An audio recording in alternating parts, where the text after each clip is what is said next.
Então, hoje é dia 29 de março de 2020, domingo, são 10 horas e 7 minutos.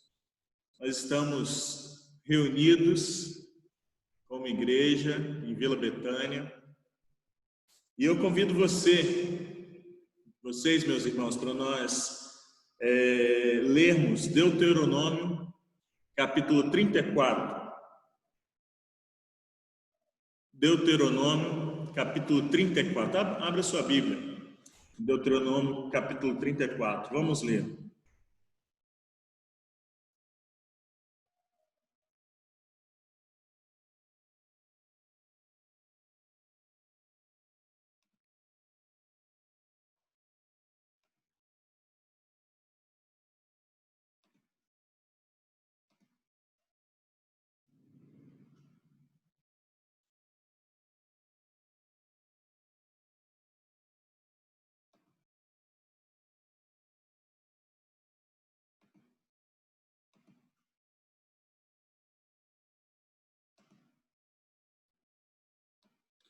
Deuteronômio capítulo 34 diz assim, Então, das campinas de Moabe, Moisés subiu ao monte Nebo, ao topo do Pisga, em frente de Jericó.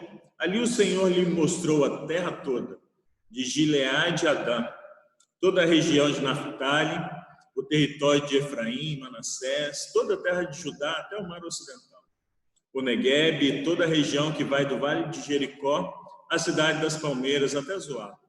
E o Senhor lhe disse: Esta é a terra que prometi sob juramento a Abraão, a Isaque e a Jacó, quando lhes disse: Eu a darei a seus descendentes. Permiti que você a visse com seus próprios olhos, mas você não atravessará o rio, não entrará nela. Moisés, o servo do Senhor, morreu ali em Moabe, como o Senhor dissera. Ele o sepultou em Moabe, no vale que fica diante de Bet-peor, mas até hoje ninguém sabe onde está localizado seu túmulo. Moisés tinha 120 anos de idade quando morreu. Todavia, nem os seus olhos, nem o seu vigor tinham se enfraquecido.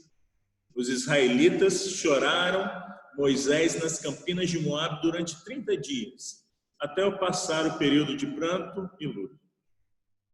Ora, Josué, filho de Num, estava cheio do espírito de sabedoria, porque Moisés tinha imposto as suas mãos sobre ele, de modo que os israelitas lhe obedeceram e fizeram o que o Senhor tinha ordenado a Moisés. Em Israel nunca mais se levantou profeta como Moisés, a quem o Senhor conheceu face a face, e que fez todos aqueles sinais e maravilhas que o Senhor o tinha enviado para fazer no Egito contra o faraó, contra todos os seus servos e contra toda a sua terra. Pois ninguém jamais mostrou tamanho poder como Moisés, nem executou os feitos temíveis que Moisés realizou aos olhos de todo o Israel. Amém?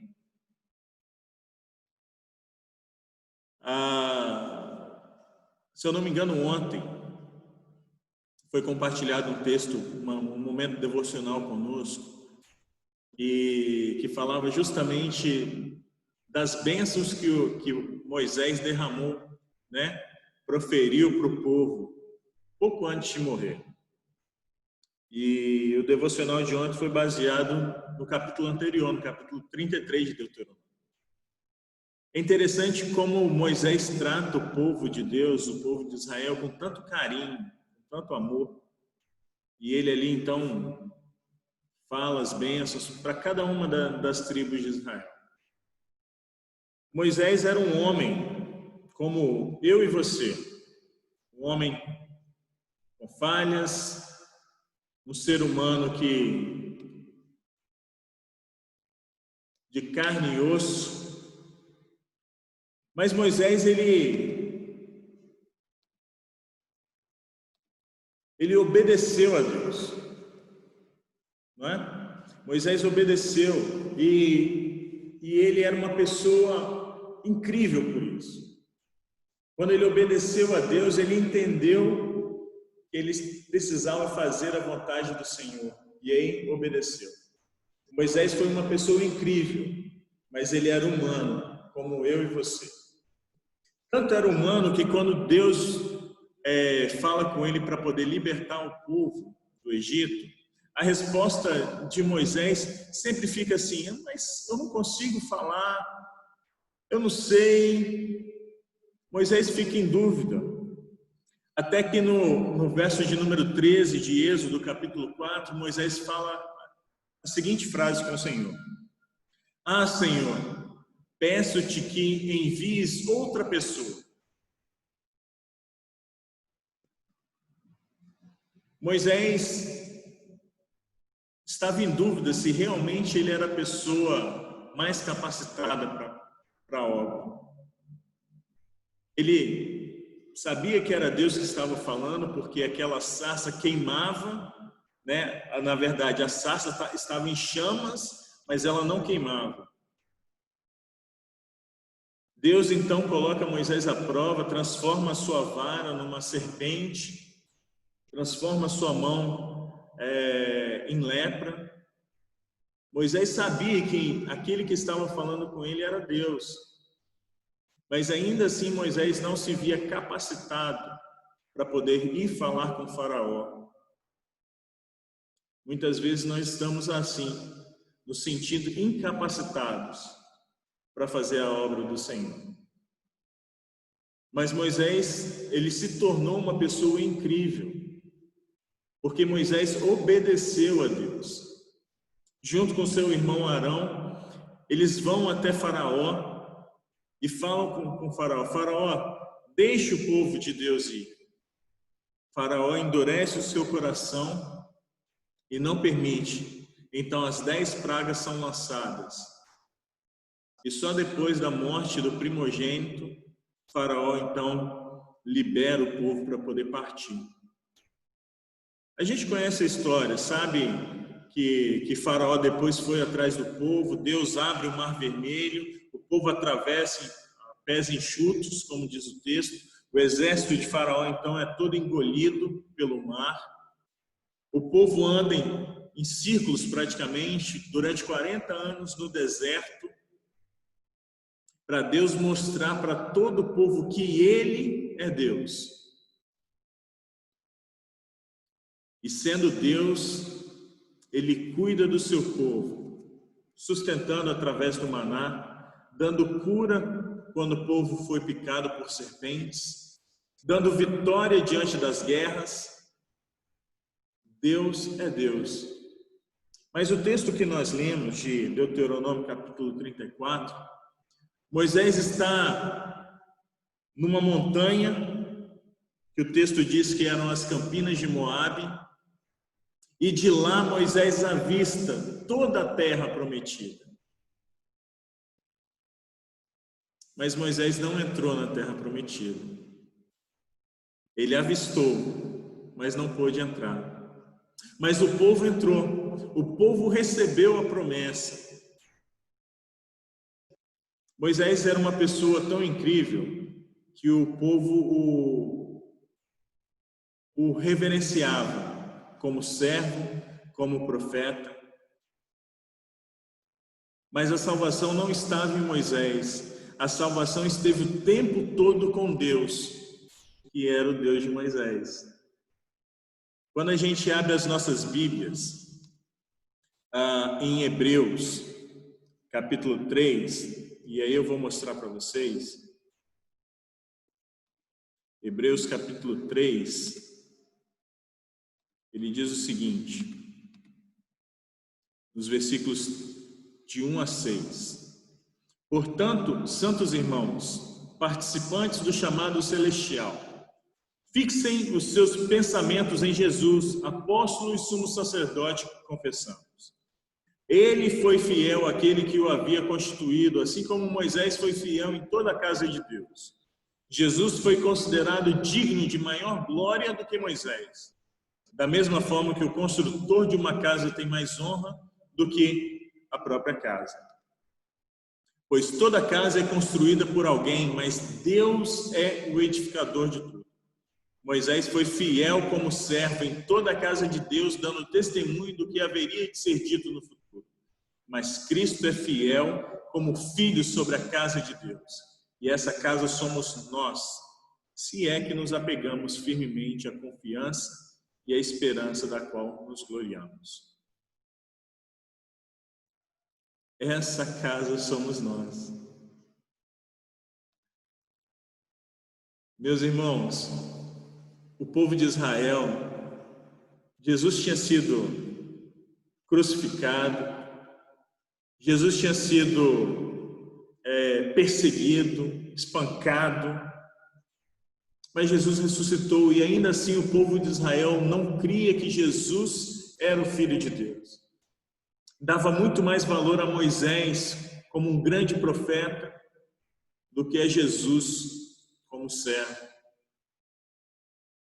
E o autor de Hebreus fala justamente sobre a questão de Jesus ser maior do que Moisés. Moisés foi importante? Sim, foi muito importante. Nós lemos lá em Deuteronômio 34. Mas Jesus mostra para nós o quanto ele é importante nas nossas vidas. E que Deus é o construtor das nossas casas e nós somos a casa de Deus. Sabe, nesses dias difíceis, nesses momentos que estamos atravessando, tendo que estar separados, né, nas nossas próprias casas, distante dos amigos, de vocês, da igreja. O que o Senhor Deus espera de nós é que nós também sejamos servos aonde nós estivermos. Moisés virou para Deus e falou: mas Senhor, envia outra pessoa, eu não me sinto capaz. Mas percebam que o quanto Deus foi capaz de fazer com alguém que se sentia incapaz. Sabe, meus irmãos, Deus também é capaz de fazer muitas coisas através das nossas vidas. A única coisa que Ele espera de nós é que nós deixemos que Ele faça. Como que Ele vai construir uma casa se não tiver terreno? Como que Ele vai levantar as paredes se não tiver uma base bem formada?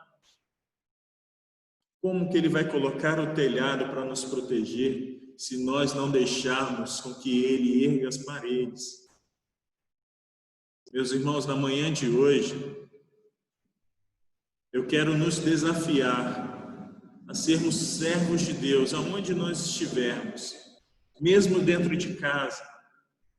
Vamos voltar para a palavra, para a Bíblia, vamos lê-la, vamos colocá-la em prática, vamos vivê-la,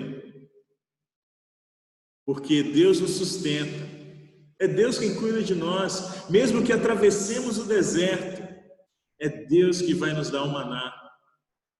Mesmo que as serpentes venham para nos devorar, é Deus quem vai nos dar a cura.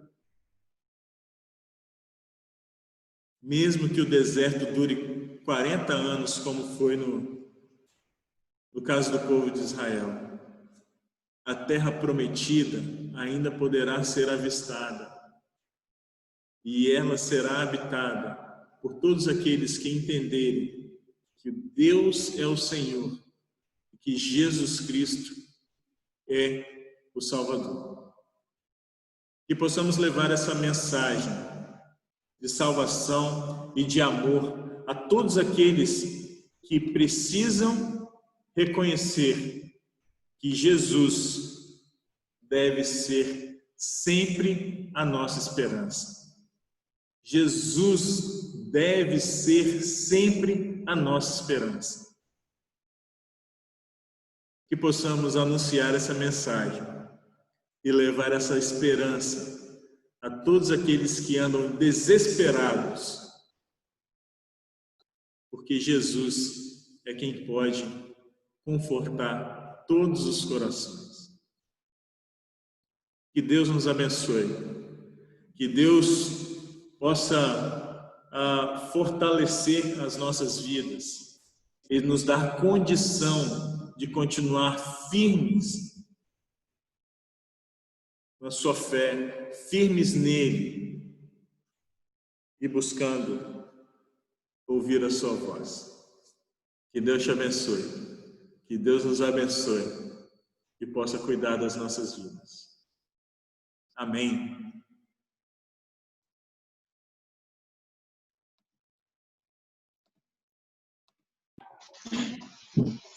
Eu vou liberar.